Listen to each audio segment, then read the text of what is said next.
तर नमस्कार मित्रांनो, जय शिवराय. तर आता आपण पिंपरी आजमेरामध्ये आहोत आणि एक पॅसेंजर आपल्याला आता असं भेटलं होतं.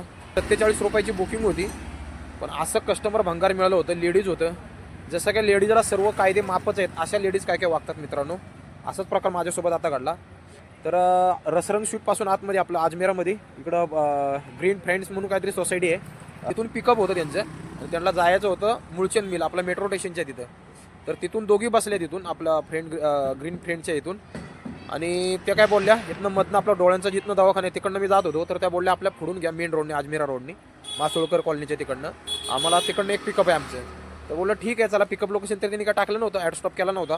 तर म्हणलं ठीक आहे चला जाऊ तिकडनं, शेवटी डिस्टन्स तेवढंच पडतं आहे. तर तिकडनं गेलो मी आणि थोडंसं रसरंगपासून राईड घेतला आणि पुढं 200 मीटरवरती त्यांचं पिकअप होतं तिथून. तर तिथं परत 2 लेडीज होत्या. इथं ऑलरेडी पिकअपला 2 लेडीज बसल्या होत्या आणि तिथं परत 2 लेडीज गाडीमध्ये बसल्या. तर बसायला आल्या पुढं, म्हणजे मी बसून दिलं नाही त्यांना. तिथंच मोठा प्रॉब्लेम झाला. तर मी बोललो मॅडम दोघी नाही बसू शकत, ऑलरेडी तुम्ही 2 आहे आणि ह्या 2 4 होतात, अलाउड फक्त 3लाच आहे.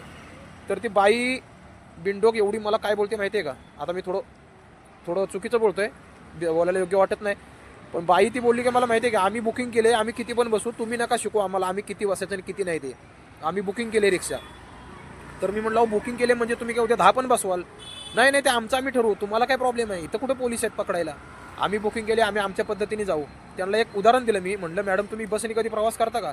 नाही नाही, ते तुम्ही नका आम्हाला शिकू. म्हटलं बसने मॅडम तुम्ही प्रवास केला आणि एका सीटचं तिकीट काढा तुम्ही आणि त्याच्यावरती 4 जण बसवा, कंडक्टर बसून देईल का तसं तुम्हाला. अहो म्हटलं आरटीओचा नियम आहे, रिक्षाला 3चा अलाउड आहे फक्त, आणि तुम्ही 4 कसं काय बसा. नाही नाही, आम्ही बुकिंग केले, आम्ही थोडी असं मीटरवर चाललोय आणि आरटीओला विचारून चाललोय. म्हटलं मॅडम तुम्ही वाद घालू नका, तुम्ही 2 गाड्या बुक करा. नाही नाही, आम्हाला तुमच्या गाडीतच जायचं नाही, आम्ही जाणारच नाही, ट्रिप कॅन्सल करते म्हणली ट्रिप मॅडम तशी कॅन्सल होणार नाही, मी इकडनं जेव्हा ट्रिप एंड करील, कंप्लीट करील तेव्हाच ट्रिप होईल.